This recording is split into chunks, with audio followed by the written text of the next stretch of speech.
Dans ce petit coin de Bretagne, à chaque fois que le soleil brille, Martine va à la plage.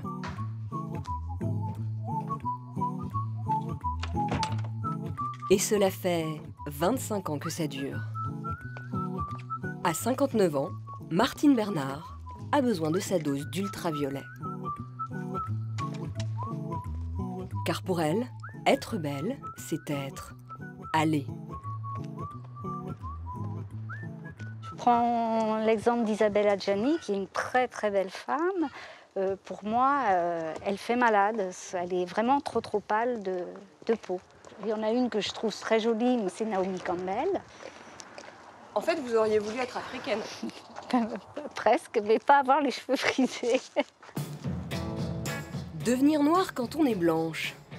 Tout un programme. Martine s'expose 3 à 6 heures par jour, toujours face au soleil, pour ne pas en perdre une miette. C'est le soleil qui m'appelle. C'est vraiment mon ami. Si j'ai apporté de la lecture, je peux y passer la journée. Plus je suis bronzée, et mieux c'est. Je me sens de mieux en mieux au fur et à mesure que ma peau fonce. Comme Martine, nous sommes nombreux à vouloir être allés. Tous les ans, dès que les premiers rayons pointent le bout de leur nez, les plages sont envahies par des hordes d'aficionados de la bronzette. Leur rêve, avoir un teint doré, quelle que soit la nature de leur peau.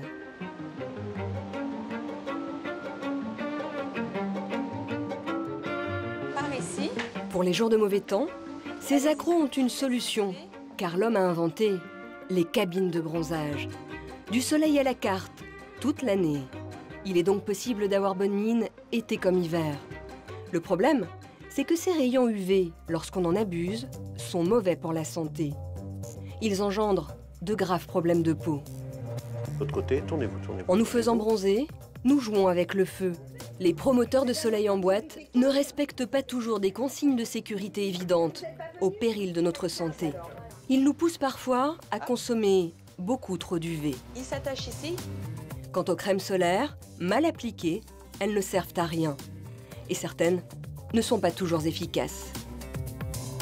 Ces rayons qui nous font bronzer pour notre plus grand plaisir peuvent donc aussi être nos ennemis.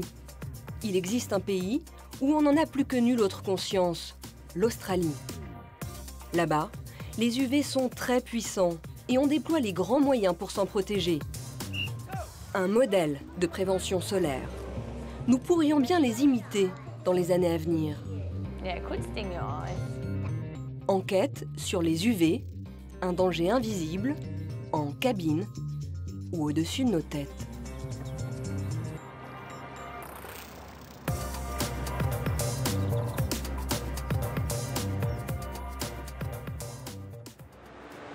À Paris, ou dans n'importe quelle ville de France, les jours gris, ceux qui cherchent à bronzer trouvent du soleil en boîte, partout.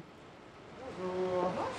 Martin est un habitué de ce salon de bronzage. On va faire une séance de prestige. Il vient ici au moins une fois par semaine pour entretenir son hall. On a fait 25 la dernière fois, on fait quoi aujourd'hui? Plus. On fait 30. On fait 30. Pour cet ancien de la télé-réalité, avoir bonne mine est presque une obligation professionnelle. Moi, je sais que j'aime bien avoir bonne mine. Quand je me réveille le matin et que je vais devant mon miroir et que je suis gris, c'est pas super intéressant pour moi. Donc voilà, je suis content d'être bronzé. Et puis, comme je tiens un blog et que je me mets en scène, c'est bien aussi que j'ai une bonne mine en général. Et voilà, donc, je me sens plus sûr de toi, c'est plus agréable. 2 minutes. C'est beaucoup. parti. Bonne séance. Merci. Ces 30 minutes sont pour Martin un moment d'évasion privilégié. La séance de bronzage commence maintenant. Du bonheur en boîte, grâce à de gros tubes, des néons qui émettent des ultraviolets, les rayons responsables du bronzage. Bien qu'artificiels, ces UV dégagent de la chaleur et caressent la peau. C'est une manière d'avoir un peu les bienfaits du soleil à la plage, mais quand tu es à Paris, à 10 minutes de chez toi, donc c'est toujours super agréable, quoi. À la sortie, Martin se sent revigoré. Alors, on se sent mieux après cette petite séance? Ouais, beaucoup mieux. J'aurais peut-être pas dû enlever le ventilateur parce que j'ai un peu chaud là, pour le coup. Trouvez comment? Bah, il est cool, comme d'hab. Bronzé, très bien, bonne mine, c'est parfait. Vous avez fait le plein là. Ouais, j'ai fait le plein, je me suis endormi, j'écoutais la musique, c'est parfait. Point Soleil, le leader du marché en France, À bientôt, bonne journée. fait tout pour que, comme Martin, ses clients passent un bon moment. Ça sera la cabine. Pour les faire dorer et leur donner envie de revenir, c'est la course à l'innovation. Ça vous va? Les machines sont toutes plus étonnantes les unes que les autres. Alors, donc là en fait ce que je vais vous présenter c'est notre catégorie Prestige. Là c'est vraiment la Rolls en fait de notre machine. La particularité, vous allez avoir un système de ventilation qui va être réglable sur le visage et sur le corps. Vous allez avoir aussi une petite option qu'on appelle Aquafresh. Une autre particularité sur ce type de machine, c'est que vous avez la possibilité d'écouter votre propre musique, donc avec les iPhones, iPod, MP3, MP4. Pour ceux qui veulent uniquement bronzer du visage, il y a ce vaisseau spatial. Voici notre machine. Il y a juste à refermer de cette façon. Et pour les plus motivés, Alors juste ici, vous avez aussi donc, notre machine qu'on appelle la Fit & Sun. Donc la particularité sur cette machine en fait, c'est que c'est l'association du sport et du soleil. Le client s'installe de la façon suivante. c'est un peu barbare, mais paraît-il efficace. Ensuite, vous avez Grâce au Power Plate, vous faites du muscle et vous bronzez en même temps. plein de tours. Et on lui souhaite une bonne séance. Bref, ici tout a été conçu pour que vous vous sentiez bien et reveniez le plus souvent possible. Et ça marche. Le chiffre d'affaires annuel du secteur dépasserait les 240 millions d'euros. Une progression constante depuis 10 ans. Mais le souci, c'est que ce commerce qui fonctionne très bien n'est pas tout à fait anodin pour l'utilisateur. C'est l'Organisation mondiale de la santé qui a tiré la sonnette d'alarme. En 2009, dans un rapport, les experts de l'OMS ont clairement établi que les UV artificiels favorisaient l'apparition de cancers de la peau. Ils ont alors classé les cabines de bronzage dans la catégorie des cancérigènes les plus dangereux. Pourtant, malgré cette mise en garde des plus grands scientifiques de la planète, les cabines continuent de fleurir.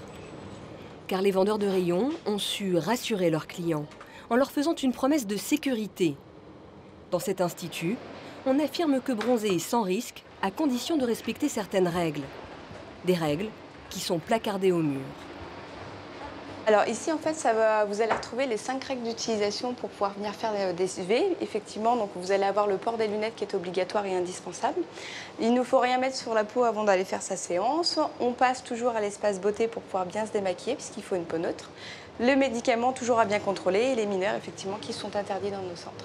Ça, ces règles, vous les faites vraiment appliquer dans l'Institut? Alors effectivement, c'est vraiment bien appliqué, c'est bien suivi. Il faut savoir aussi que toutes ces règles d'utilisation dépendent du décret de 97 qui est la réglementation sur laquelle on est régi. Vous êtes obligé de l'afficher, ça? Effectivement, obligé de l'afficher et surtout obligé d'informer nos clients et de faire un bon suivi avec eux. Alors, par rapport à vos coups de soleil l'été quand vous exposez, vous prenez systématiquement, fréquemment, plutôt sur du... Pour encore plus de sécurité, Point Soleil propose un examen de la peau aux clients qui n'ont jamais fait d'UV. Ce n'est pas obligatoire. Je vous laisse rentrer. L'objectif est de déterminer le type de peau et d'établir un programme de bronzage destiné à adapter la quantité de rayons. Une bonne séance. Pour conseiller ses clients, Adeline, comme tous les employés des centres de bronzage, a dû passer un diplôme. Ce jour-là, dans cette école d'esthétique, une trentaine d'élèves espèrent bien elle aussi décrocher ce fameux diplôme UV. La formation ne dure qu'une journée et se termine par un questionnaire. La formatrice est esthéticienne. Vraiment assez important. Donc là, rien à voir avec le super coup de soleil, là c'est un eczéma. Pendant 8 heures, elle va leur parler des UV, mais aussi de leurs risques pour la peau. Donc les mélanomes, par contre, c'est une autre catégorie de cancer, et donc ceux-là sont les plus méchants. À choisir, surtout pas un comme ça. Effectivement, plus on a de grains de beauté, plus on va être sujet à fabriquer des mélanomes. Pour éviter les problèmes, en cas de doute avec un client, la formatrice prône la fermeté. Ils renouvellent leur forfait. Enfin, même moi, je trouve que naturellement, il faudrait pouvoir leur poser des questions, les prendre à part, puis on peut rajouter que ces questions-là restent confidentielles, qu'on ne va pas les diffuser. C'est-à-dire que quelqu'un qui aurait une peau trop blanche, par exemple, il faudrait savoir lui dire maintenant vous n'êtes pas fait pour aller... Voilà, tout à fait. C'est difficile, c'est délicat, donc il faut l'introduire de façon gentiment, mais il faudrait être ferme là-dessus. Oui. Allez-y. Alors, pour commencer, vous mettez vos noms et prénoms, s'il vous plaît. La formatrice recommande donc clairement de refuser l'accès en cabine aux clients à peau sensible. Une responsabilité qui pèsera sur les épaules de ces futurs vendeurs et qu'ils se sentent plus ou moins prêts à assumer. Il faut essayer un maximum, vraiment, c'est important. Parce qu'il peut y avoir de nombreux dégâts et notre but à nous, c'est sûr, c'est de vendre, mais c'est aussi de protéger le client et de l'informer sur les risques qu'il y a. Sincèrement, je pense que ce ne sera pas vraiment utile avec la clientèle. C'est-à-dire ? On parle beaucoup d'épiderme, de la peau, de l'œil, ce genre de choses. Les gens, ils sont speed, ils viennent ici pour se détendre, mais ils sont speed. Entre guillemets, ça les intéresse pas tout ça. Même leur faire un petit questionnaire avec s'ils ont eu des cancers dans leur famille, ce genre de choses. Je pense que par rapport au rapport que j'ai déjà eu avec la clientèle, c'est pas vraiment utile. Une formation, une réglementation, voilà donc pour les engagements des professionnels en faveur d'UV plus sûr. Mais qu'en est-il sur le terrain? Pour le savoir, nous nous sommes rendus dans un institut en caméra cachée cette fois. Nous sommes censés être deux amies, dont l'une souhaite bronzer avant son départ en vacances. Bonsoir, je viens pour un renseignement. Je pars en vacances dans 10 jours. Dans 10 jours? Oui. La vendeuse va nous donner une série de conseils pour bronzer rapidement. Bronzer avant, comment ça va se passer? Alors, il y a des règles à respecter quand on fait des UV. Il ne faut pas faire de soins de corps le jour où vous faites un UV. Pas de sauna, pas de hammam, pas d'épilation, pas de gommage. Aucune question sur d'éventuels cancers dans notre famille. Mais ce n'est pas tout. À notre grande surprise, voici ce que la vendeuse nous conseille. Il faut toujours bien hydrater sa peau. C'est-à-dire accélérateur de bronzage avant la séance. Un accélérateur de bronzage à appliquer avant la séance. Pourtant, la réglementation stipule clairement qu'aucun cosmétique ne doit être appliqué avant une exposition. Le risque d'allergie est trop grand.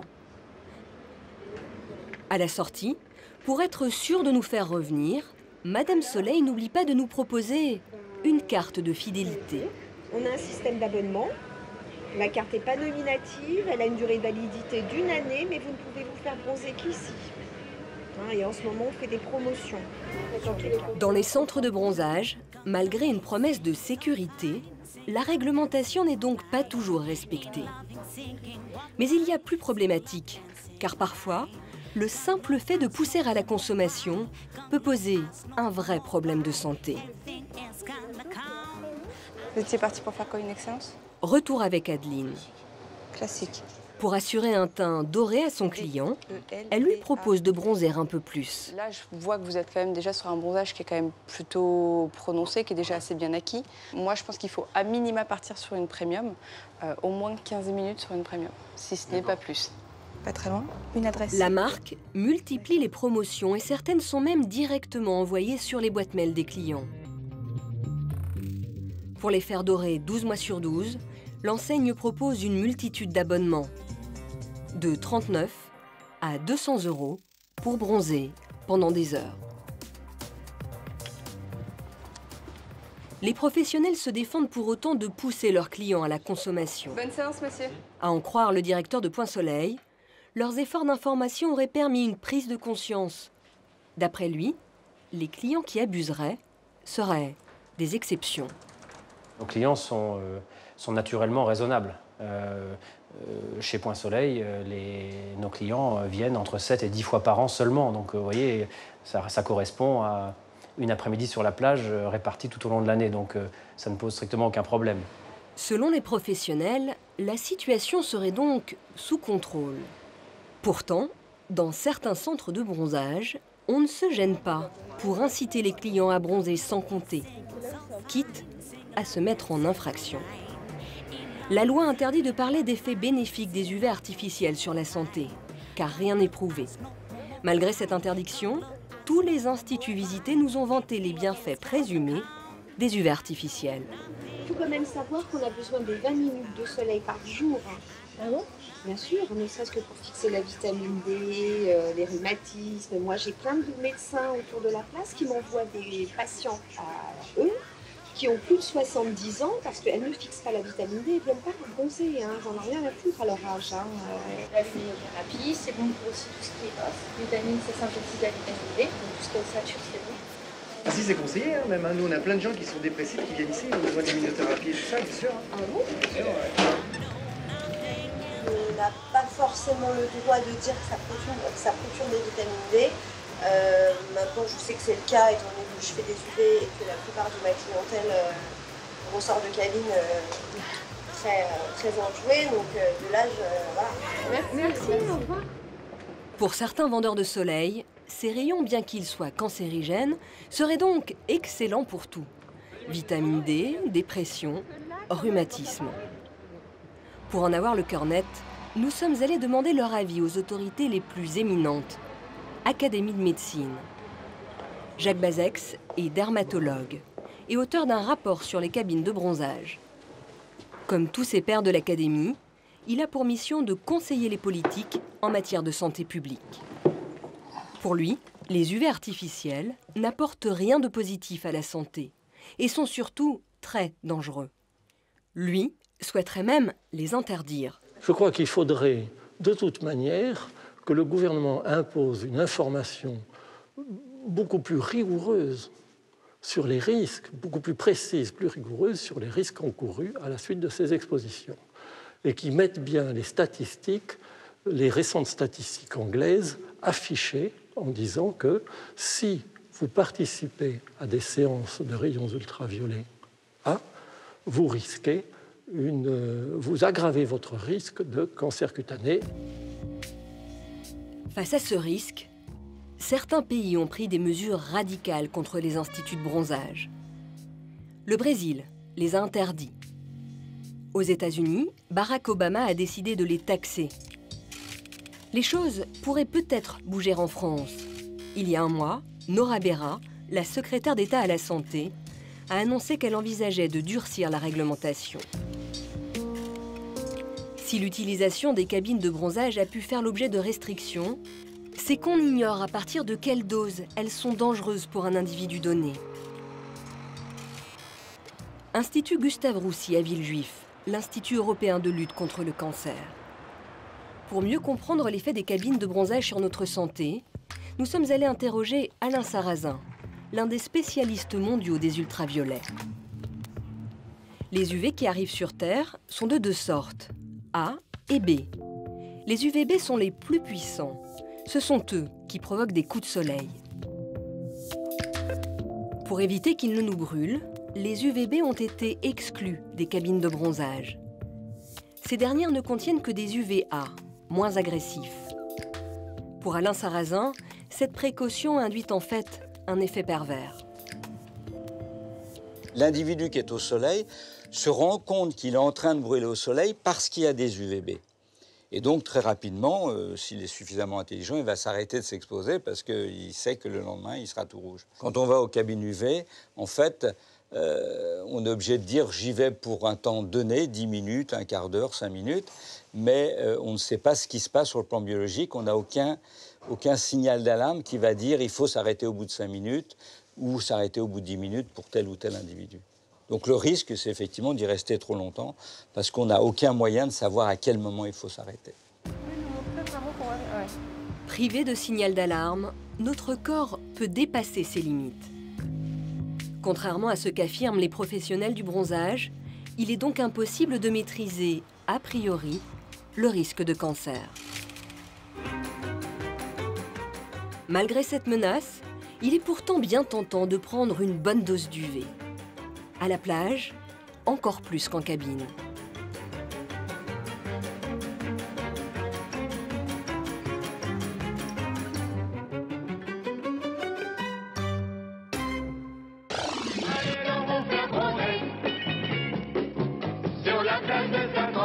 On ne peut pas.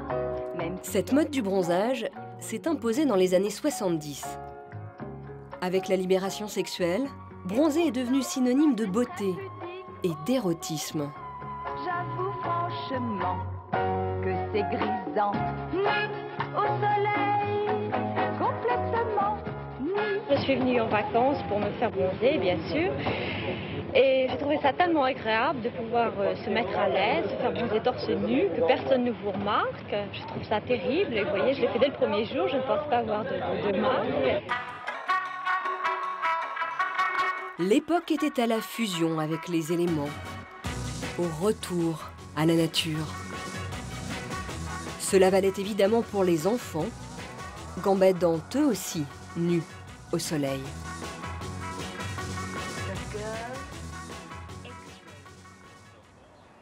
40 ans plus tard, cette fureur tropézienne continue de faire des ravages jusque sur les côtes bretonnes. Nous retrouvons Martine, notre accro aux UV. Comme beaucoup, elle se voue au culte du bronzage. Un culte très organisé. Il est 9h30 ce matin-là, c'est Opération Bronzette. Magazine de mode, lunettes de soleil et surtout, pas de crème.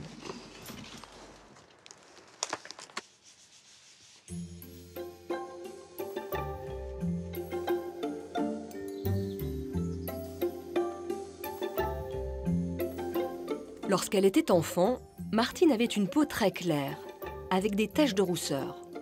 Elle a voulu bronzer, car cette peau trop pâle la complexait. J'ai 2 sœurs aînées qui, elles, ont la peau mate et 1 heure au soleil, elles étaient bronzées tout de suite, alors que moi, je devenais rouge comme une pivoine et donc ça m'agaçait. Et à force d'insister, ma peau a commencé à bronzer. Donc au départ, c'était un petit peu pour ressembler à vos sœurs. Voilà, je me sentais trop différente d'elles. En voulant devenir comme ses sœurs, Martine a mis le doigt dans un engrenage. Cette surdose de soleil l'oblige désormais à consulter un dermatologue tous les 6 mois, car prendre autant de soleil n'est pas anodin. Bonjour Martine, tu vas bien? Patrick, Oh, je te fais la bise. Bien sûr, hein, la première remarque que je ferai, c'est que tu gardes quand même encore une peau bien bronzée, très bronzée. Cela fait 25 ans que le docteur Moureau la suit. Pour lui, la passion de Martine pour le soleil est une maladie qui porte un nom, la tanorexie, une addiction au soleil. Elle est consciente qu'il y a un risque, mais si vous voulez, la dépendance fait qu'elle ne peut pas se soustraire au bien-être, au plaisir que lui offre le soleil. Une dépendance qui, comme la cigarette ou l'alcool, a des conséquences. À force de se surexposer, Martine a déjà développé 3 lésions cancéreuses qui ont dû être opérées. Ce jour-là encore, le dermatologue décèle une autre lésion, un petit carcinome. Mon regard est attiré par cette petite lésion rose qui est vraiment le petit cancer cutané qu'il va falloir traiter. C'est un cancer. Ça témoigne que l'épiderme, la peau, a été altérée au fil du temps par la consommation solaire excessive. Donc, oui, ça va être une porte ouverte à voir apparaître d'autres cancers, peut-être moins gentils que celui-ci. Un avertissement de plus qui ne suffira peut-être pas à faire décrocher Martine. Il n'y a qu'une solution, c'est de freiner les expositions. Vous dites ça, mais est-ce qu'en sortant, est-ce que demain vous allez retourner à la plage? Oui, peut-être s'il fait très beau, mais pas longtemps. Voilà. Martine prend des risques. Les carcinomes, bien qu'ils soient des cancers superficiels de la peau, peuvent être graves. Voilà. Bonjour docteur. Bonjour. Vous allez bien? Pardon. Chantal Cussizine, elle, en a fait l'expérience. C'est quand la dernière fois que je vous ai vu? 3 mois? 3 mois à peu près, oui, tout à fait. Et puis 1 an à peu près de... Ouais. Elle aussi a eu un carcinome. Mais le sien était très mal placé, juste au coin de l'œil. On a dû l'opérer et lui reconstruire entièrement la paupière. Oui, tout à fait, ouais. Tournant. Et là, il a retrouvé sa symétrie. Oui. Voilà. Moralement, moi j'ai eu du mal au bout de la première opération, 5 heures, quand on se voit après quand même un peu défiguré, hein, parce que bon, il faut quand même... la paupière a été refaite entièrement, enfin c'est assez... Est-ce que vous vous exposiez beaucoup au soleil? Non. Pas, je ne vais pas dire que je ne me suis pas exposée, mais je ne suis pas quelqu'un qui faisait la crêpe au soleil. Ou, non, je ne m'exposais pas. Donc, bon, j'ai fait des vacances un peu en bord de rivière, des choses comme ça, ou du jardinage. Voilà, mais bon, pas... je dirais pas intensif et pas aux heures, comme on dit, où il ne faut pas. Alors bon, comme dit le docteur, je pense qu'on a un capital voilà, qui peut disposer un petit peu, voilà, et puis qui, moi il était tout petit, bah voilà, il a fondu au soleil, c'est ce qu'on dit. Vous alliez où en vacances quand vous étiez petite? Bretagne. Ah, quoique Bretagne, c'est trompeur. Hein. J'ai pas souvenir que, c'est vrai, mes parents me tartinaient comme on peut faire maintenant. Voilà. Lorsqu'elle était enfant, Chantal n'a pas été protégée. Elle a attrapé beaucoup de coups de soleil. Ces coups de soleil précoces sont dramatiques pour nos cellules. Ils endommagent fortement notre capital soleil et ce sont eux qui provoquent des cancers à l'âge adulte, même si nous ne commettons pas d'excès par la suite. On ne se rend pas toujours compte qu'on prend le soleil. Mais quand on est blonde aux yeux bleus, on sort quand même dehors. On va dans la rue, on va acheter son pain, on va au marché, on fait son jardin, on fait... voilà. Et des fois on a des chapeaux, puis des fois on n'en a pas. Et donc ces soleils-là, pour certaines personnes qui sont plus sensibles que d'autres, ça suffit. Fermez l'œil. Chantal cicatrise bien. Cela fait maintenant 1 an qu'elle a été opérée. Mais elle devra continuer à être suivie de près, au moins 2 fois par an. Et surtout, elle devra se méfier du soleil pour le restant de ses jours. Ok, très bien. Au revoir, docteur Comte. Merci, à bientôt. Les carcinomes se soignent bien dans la plupart des cas. Mais l'abus d'UV peut déclencher un autre type de cancer qui est, lui, bien souvent foudroyant, le mélanome. Il a parfois l'apparence d'un simple grain de beauté. Oui, c'est grave. Dans certains cas, effectivement, la maladie peut se diffuser aux ganglions et éventuellement aux organes, avec malheureusement un taux de mortalité qui est très important. L'an dernier, en France, 1600 personnes sont mortes d'un mélanome. Les cancers de la peau, peut-être la maladie des prochaines décennies. En 20 ans, leur nombre a triplé. Du coup, certains ont décidé de se mobiliser et jouent la carte de la prévention.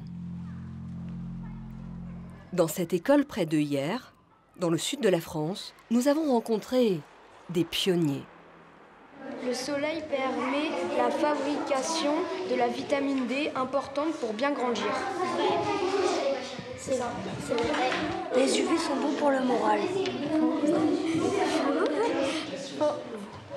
Cette classe de CM2 fait un jeu à base de questions-réponses sur les bienfaits et les dangers du soleil. C'est leur professeur qui a eu cette initiative. Les enfants suivent une formation proposée par l'association Sécurité solaire. Une formation qui s'étalera sur plusieurs mois. La semaine dernière, les élèves ont travaillé sur les phototypes. Tous ont découvert le leur. Je suis entre maths et pâle. Je suis pâle. Maths et pâle. Laiteuse. Plutôt maths. Comment? Plutôt pâle et maths. À 10 ans, ils savent aussi, enfin à peu près, ce que l'on risque à prendre trop de soleil. On peut aussi avoir un truc comme ça, je me rappelle plus trop. Et ça, quand tu prends un coup de soleil à l'œil, tu peux après ne plus pouvoir voir. La cataracte? Ouais. On peut aussi attraper un cancer de la peau. On se met en dehors. N'oubliez pas, prenez bien tout le matériel. Les élèves vont profiter du beau temps pour faire des expériences dans la cour. Le deuxième groupe crème ici.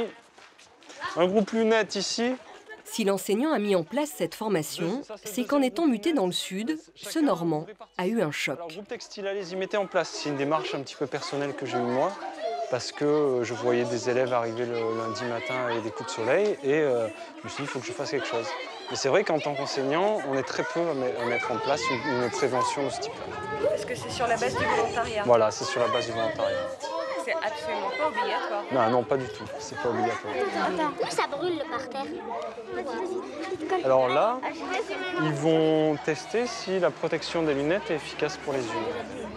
Donc là, le papier UV joue le rôle de l'œil. Et on va voir si les lunettes vont effectivement nous protéger du soleil. Et est-ce qu'on va avoir des différences entre certains types de lunettes, tout simplement. Dans le groupe d'à côté, ce sont les crèmes solaires qui sont testées. Ces petits ronds blancs sont des papiers UV, supposés représenter la peau. Les élèves vont leur appliquer différentes protections. Moins les protections seront efficaces, plus le papier UV foncera au soleil. Moi, j'ai mis cette crème-là sur ce papier. Donc de la crème combien avec ça 6. Cette crème, c'est de la 30. Et moi, je vais tester l'ultra bronzage. Donc c'est un terre de bronzage. Alors maintenant, pensez bien qu'il faut attendre un certain temps. D'accord? Il faut qu'on attende 1 heure.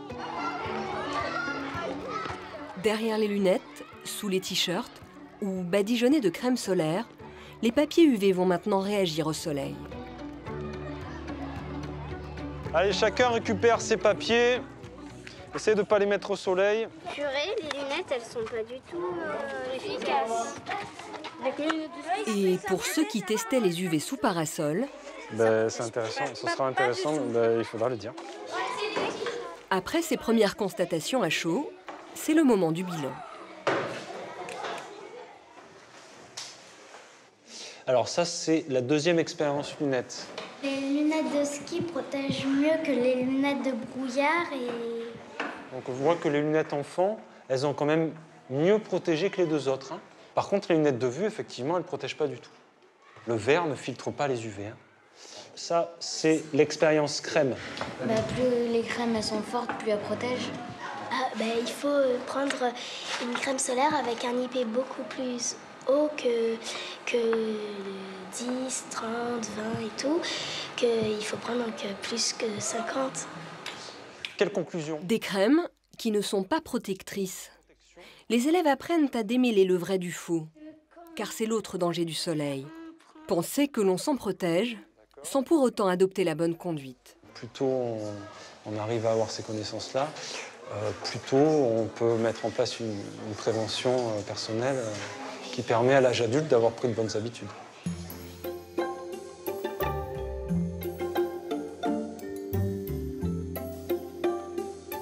Ce que ces enfants ont appris sur les crèmes solaires, beaucoup d'adultes l'ignorent. Il suffit de faire un petit tour à la plage pour s'en convaincre. Vous avez un indice combien? Indice 30. Vous savez à quoi ça correspond? Du tout. Vous en remettez fréquemment de la crème? Moi j'avoue que non, mais à ma fille oui. Vous en mettez beaucoup? Non, pas trop. Non, parce que vrai, ça stagne et puis finalement j'ai l'impression que je ne bronze pas comme il faut. Avec hier on en a mis et puis c'était trop, je l'ai enlevé. Vous voyez, j'avais l'impression d'avoir du maquillage sur moi. Est-ce que vous vous protégez? Non. Vous mettez jamais de crème? Non, jamais. Vous prenez des coups de soleil? Oui. Ça dure un jour et après j'ai plus rien. Et vous vous dites pas que c'est mauvais pour la peau? Non, pas du tout. Je pense que c'est mauvais pour la peau. Mais ouais, moi ça fait 20 ans et j'ai jamais rien eu. Hein. Quant à ceux qui font l'effort de se tartiner de crème, ils ne sont pas forcément aussi bien protégés qu'ils l'imaginent. Faculté de pharmacie de Nantes. C'est ici que travaille Laurence Coiffard. Dans son laboratoire indépendant, elle teste toutes les crèmes mises sur le marché. Et d'après elle, les produits solaires ne tiennent pas leurs promesses, car les indices affichés sont trompeurs. Lorsque les industriels attribuent un indice, ils réalisent leurs tests avec d'énormes quantités de produits. Or, dans la vie, personne ne s'étale autant de crème avant une exposition. Donc, à titre d'exemple, on peut comparer la quantité qu'utilisent les laboratoires pour déterminer l'indice qu'ils affichent ensuite sur l'emballage et la quantité réellement utilisée par les consommateurs pour un corps adulte entier d'environ 2 mètres carrés. Donc on a environ 4 fois moins. Conséquence, l'indice 30 que nous utilisons correspond en fait à un indice 10. L'autre problème, c'est que nous devrions réappliquer cette quantité équivalente à une balle de golf toutes les 2 heures. Évidemment, personne ne le fait. Pour Laurence Coiffard, il y a encore plus grave. Certaines crèmes ne sont pas protectrices. C'est le cas des produits solaires bio. La technicienne de laboratoire va tester une de ces crèmes bio devant nous. L'indice affiché est de 50. Elle étale un peu de cette crème sur une plaque de verre. puis la passe sous cette machine UV. Alors là, j'irradie ma plaque de manière à faire comme dans la réalité, je dirais, l'ensoleillement. Voilà. Et lorsque la machine calcule l'indice de protection réel, rien à voir avec l'indice 50 annoncé. Donc la moyenne étant de 10,32 pour le produit là affiché à 50. Vous en êtes arrivé à la conclusion que l'indice réel était un indice 10. Voilà. Donc beaucoup plus bas que la valeur affichée. C'est carrément un mensonge. Eh bien oui, c'est mensonger tout à fait. Ça arrive souvent, ça? Sur les produits bio, oui. Les crèmes solaires bio n'utilisent pas de produits chimiques et ne parviennent pas à offrir une protection efficace contre le soleil. Avec des bonnes crèmes, entre guillemets, je dirais on atteindrait peut-être 25, bien qu'elles affichent 50, donc les moins mauvaises, mais on n'atteindra jamais 50 ou 50 plus. Qu'est-ce qui va se passer? Est-ce que pour autant, vous pouvez le signaler? Est-ce qu'elle va être retirée du marché?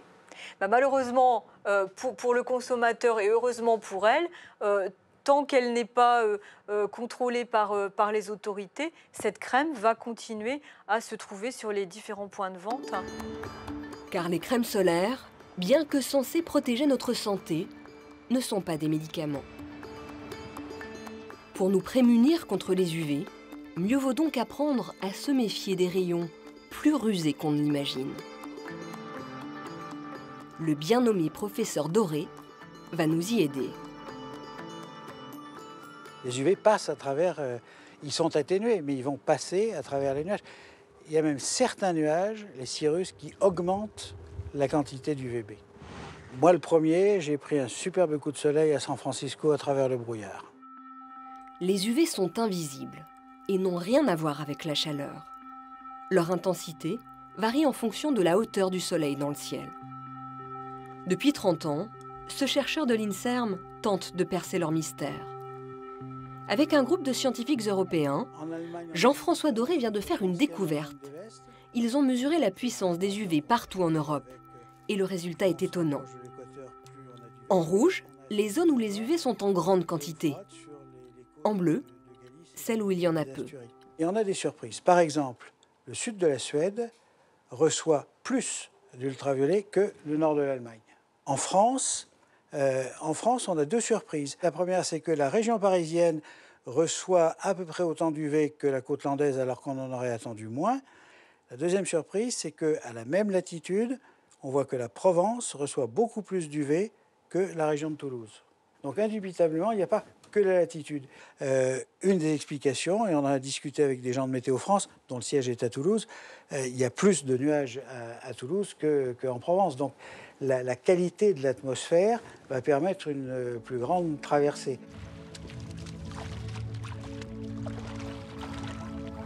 Difficile donc de s'y retrouver, avec des UV qu'on ne voit pas et qu'on ne sent pas. Dans la lutte contre cet ennemi invisible, certains ont pris de l'avance. Ceux qui sont sous le soleil, exactement.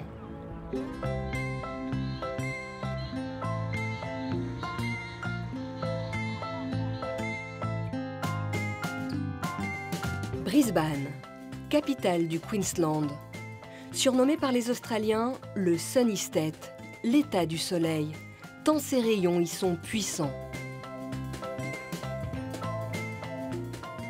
Ici, on se baigne tout habillé. Les postiers sont en tenue de combat. Au pays des kangourous, se protéger des UV est devenu un mode de vie.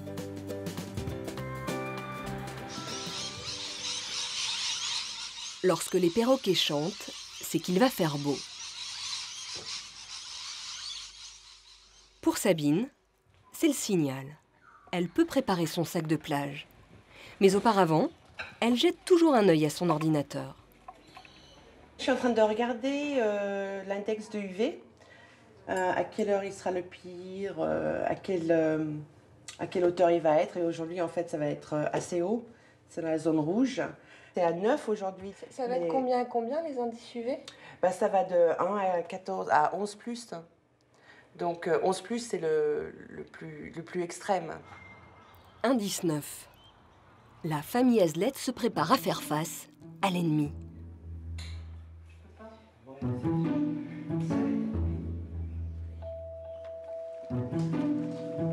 C'est très important de se mettre la crème derrière les oreilles. On ne pense jamais aux oreilles. Il y a beaucoup de gens qui prennent le cancer de la peau aux oreilles. Ne croyez pas qu'ils sont fous. Tous les Australiens font la même chose. Sabine, c'est vraiment comme ça à chaque fois que vous partez à la plage? Bien sûr, il faut, et c'est très important de mettre la crème solaire. Donc ça, c'est le début en fait, mais on refera ça quand on arrivera à la plage. Vous n'êtes pas un peu parano quand même? Non, pas... Non, il faut faire vraiment attention. On est la capitale du cancer de la peau du monde entier. Donc il faut faire attention. La riposte au cancer, ce sont ces crèmes solaires vendues en bidon d'1 litre. Et un mode d'emploi avec lequel on ne rigole pas. La plupart des gens ne se rendent pas compte qu'il faut mettre de la crème une demi-heure avant de s'exposer. Pourquoi? Ce sont les instructions. C'est écrit sur la bouteille. Comme ça, les produits chimiques qui sont dans la crème ont le temps d'agir pour vous protéger. Chez les Hazlett, dès qu'on dépasse l'indice 5, tout le monde met aussi un chapeau.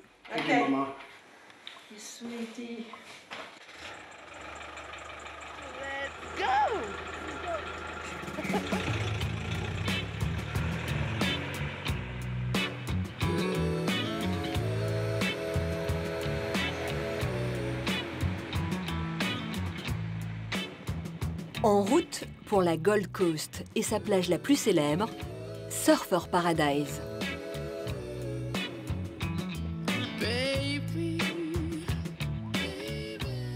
Ici, les requins ne sont pas le seul danger. Les UV font bien plus de victimes tous les ans. Alors c'est reparti pour un nouvel étalage de crème, en couche bien pâteuse.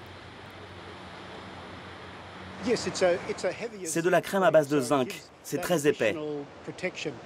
C'est une protection supplémentaire. Quand j'étais jeune, je n'ai pas du tout fait attention. Et maintenant, mon nez est très sensible.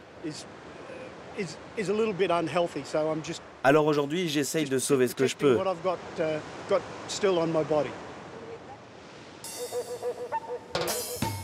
Pour faire trempette, comme la plupart des Australiens, Brett et son fils portent également un t-shirt anti-UV.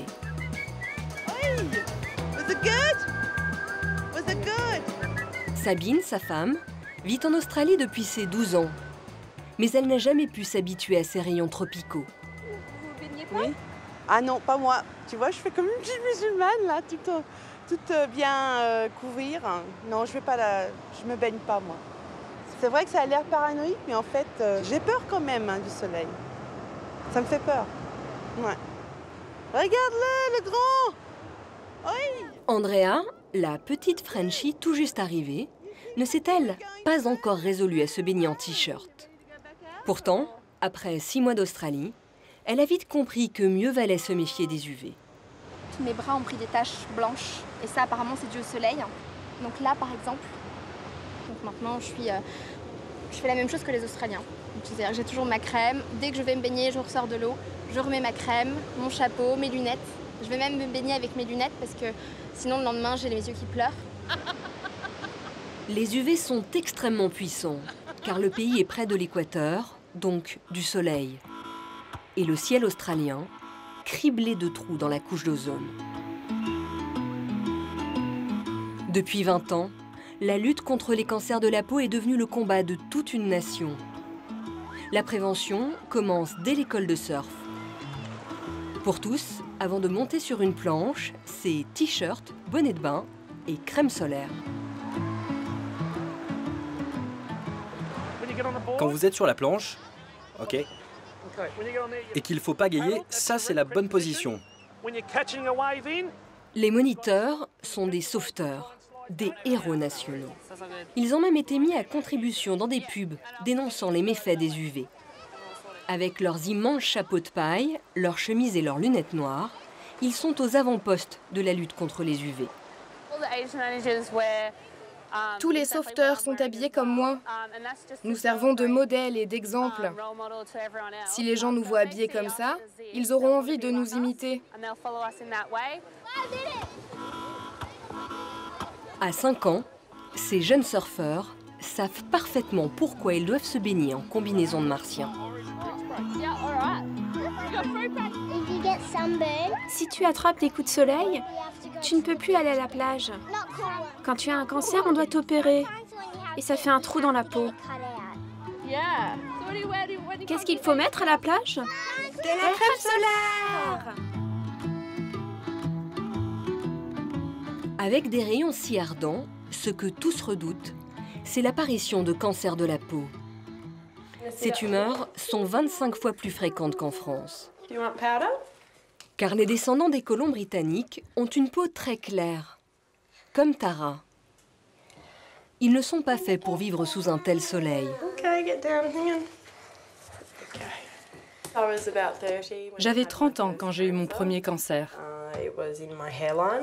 C'était dans le cuir chevelu. C'était juste ici et ils ont dû couper de là à là pour l'enlever. Ça a été un gros choc. Mais j'étais contente de m'en être sortie. Et puis à peine 2 ans plus tard, on m'en a diagnostiqué 3 autres. Cette fois, j'en avais un juste là au coin de l'œil. Ils ont dû ouvrir mon nez, de là, jusque de l'autre côté. Et puis on m'en a enlevé un autre, là, derrière la nuque. À 32 ans, j'avais donc tous ces cancers sur mon visage. Aujourd'hui, après 4 opérations, Tara passe une demi-heure chaque matin devant son miroir. Pas par coquetterie, pour camoufler ses cicatrices.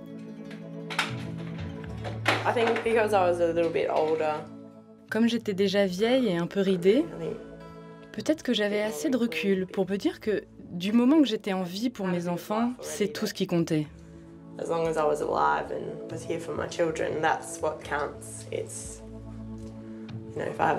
J'ai le visage en patchwork, mais c'est pas comme si j'avais dû abandonner une carrière de mannequin ou quelque chose du genre, alors...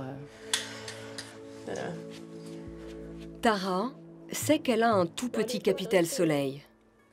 Sans doute que ses enfants aussi. Alors depuis qu'ils sont nés, Mia et Harrison ne sortent jamais sans protection. Tu as fait du bon boulot, tu t'es bien mise ta crème. Même quand il pleut, Tara les oblige à mettre un chapeau. Tu as pris ton sac, c'est bien, va charger tes chaussures maintenant. C'est comme ça, quand on va dehors, on met ses chaussures et on met aussi son chapeau. Crème et chapeau en tout temps.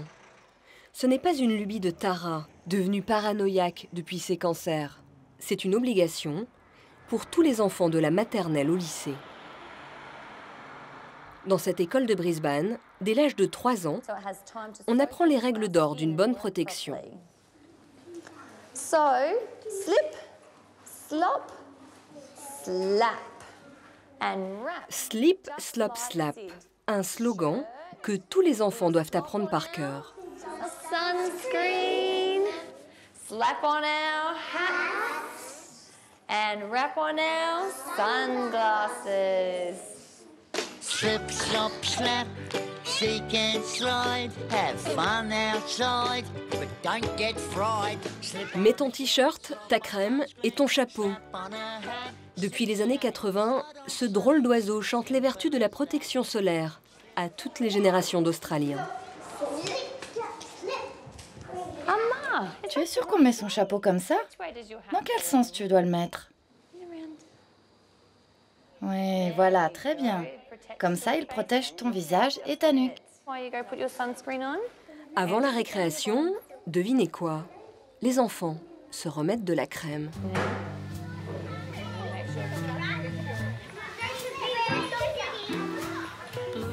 Dans la cour, tout a été pensé pour qu'ils jouent au soleil, mais en toute sécurité, grâce à ces grandes bâches. En Australie, c'est tout un pays qui fait front face aux UV. On devient une société proactive à l'égard de la prévention solaire. On a conscience des méfaits du soleil dans le temps. On sait que les coups de soleil dans l'enfance ont des conséquences à long terme. Cette lutte contre les UV est organisée par une association connue de tous en Australie, le Cancer Council. Ils sont implantés partout dans le pays et ont même des boutiques. On y trouve tout l'arsenal possible pour se protéger des UV. Chapeau à large bord, crème, lunettes, combinaison UV et protège-nez. Cela peut paraître un peu gadget, ça ne l'est pourtant pas. Tous les ans, les cancers de la peau coûtent 225 millions d'euros à l'État australien. Dans les étages, juste au-dessus, on travaille à réduire la facture et à sauver des vies. Rachel Adams est responsable des programmes de prévention. Pour elle, la seule solution pour en finir avec les problèmes de peau est d'initier une révolution dans les mentalités. Le bronzage est une cicatrice. Comme pour les coups de soleil, c'est le signe qu'il y a eu des dégâts. On voudrait faire comprendre aux gens que le bronzage n'est pas sain du tout. Au Cancer Council, on encourage les gens à accepter leur couleur de peau naturelle. Il y a des gens qui vont avoir une peau pâle, d'autres une peau mate. Nous les invitons tous à se protéger du soleil pour éviter les cancers. En Australie, cette politique de prévention commence tout juste à porter ses fruits. Quand ces enfants seront grands, le bronzage sera peut-être passé de mode. À moins que d'ici là, les scientifiques n'aient trouvé, comme ils l'espèrent, un vaccin contre les cancers de la peau. Peut-être la solution miracle pour enfin bronzer en toute sécurité.